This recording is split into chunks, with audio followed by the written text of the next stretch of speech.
I wasted $30 so you don't have to. The pain's not over yet.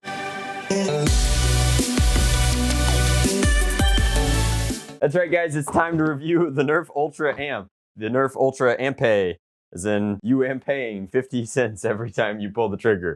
Let's get into it. I feel like I have to start off every one of these with the cliff notes, which is that the Ultra line uses fragile and fraudulent ammo to pull money out of your pocket and throw it away. It's just not worth the effort. There's a vast array of robust ecosystem of cross-compatible dart blasters and dart blaster systems, and they perform better than the Ultra line, so there's literally no reason to embrace this unless you happen to be a high-level modder who intends to recaliber this and rebarrel this and recage this. If you're already modding on that level, you realistically don't need a stock class review to tell you that this is going to be a lot of work to get it to the level of a Stryfe. If you're not modding on this level, you should buy a Stryfe. There will be a link in the description box below. That said, it's my job to review this blaster honestly for you guys and let you know what our thoughts are, as well as performance benchmark it. It's claiming ranges of up to 120 feet. And that is a lie. It comes with 6 darts, which is barely enough to fill it, and it's using a magazine, as opposed to the Pharaoh, which is the only blaster to, at least look cool in this line. This one has some sort of dodgy choices in terms of its aesthetics and ergonomics.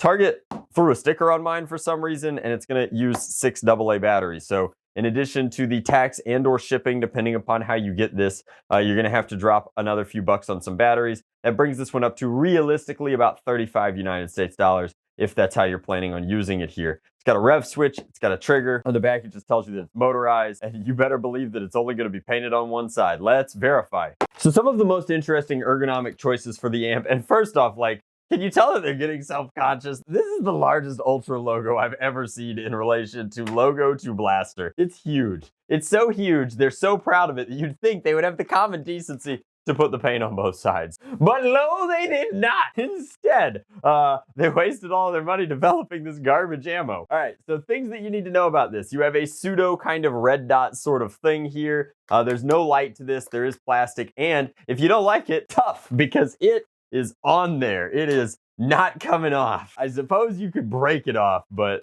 it's solid. As a courtesy, they did give you an N-Strike stock attachment. The way that it's molded and designed, it might not fit explicitly every stock. However, it looks pretty decent. You've got these weird triangle symbols. These two are popped out. The rest of them are just in a series over here with lines. The grip overall is okay, but the rev trigger is way too small, and the trigger is cut out for seemingly no reason at all and leads to a relatively tight, relatively cramped trigger well. And part of that is that they decided to put a very stiff mag release in the trigger well with the trigger. Stop doing this. This isn't efficient. It's not comfortable. Nobody wants to push that hard in with the back of their trigger finger. Anyway, loading the blaster up and firing it is relatively simple. You take the magazine, which is somewhat proprietary, although there is one other blaster that's developed them. You shove it on in there. You can see how it works through this. It's got a stop up here, and it won't fire with the jam door open. What the heck, Hasbro? Just be consistent. Apparently, it will fire with the jam door open, so they don't care about foreign objects in this case. However, it won't fire unless the specific detent in the pusher mechanism is pushed down. So you can't actually pull that trigger unless it recognizes this dart DRM nubbin in the back of the darts. Can you tell I hate the darts? It's just blatant disregard for user taste. I don't know what to say. So once you've thrown that in there, it is loud. It's very loud, which means that it should be getting relatively high performance compared to the 70 FPS we get out of a stock Nerf blaster, but we won't know explicitly what that is until we take it outside and put it over the chronograph. A feat which we'll only be able to do once because the darts will invariably break hitting my backstop of bricks 15 feet away. As far as cross-compatibility goes, there's only one other blaster that uses these proprietary magazines.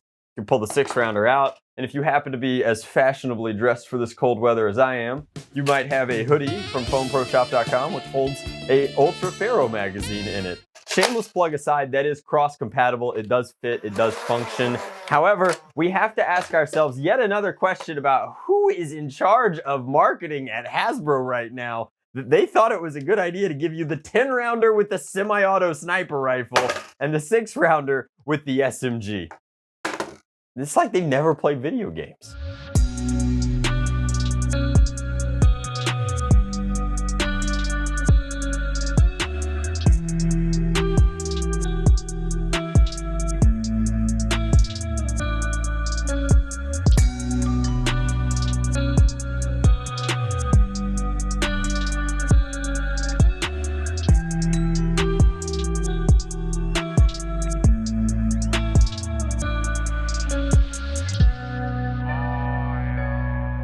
All right, so we brought the Ultra Amp outside, and its shininess will not save it from a calculated chronograph testing. We're only going to put a few data points over there, and then we're going to put some down yonder. But let's let it rev up to full speed.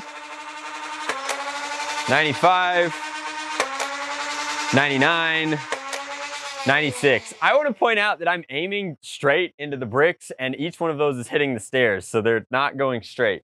Just sub of 100 means that it's a little, it's pretty par for the Ultra line. Low for performance-based blasters, you would be better off picking up a Spectrum at this price point. It would be less money, use all the ammo, and certainly more accurate. Let's fire a few of these downrange. We're never gonna see them again, so this is literally me throwing $2 down the line to get you guys some relevant data.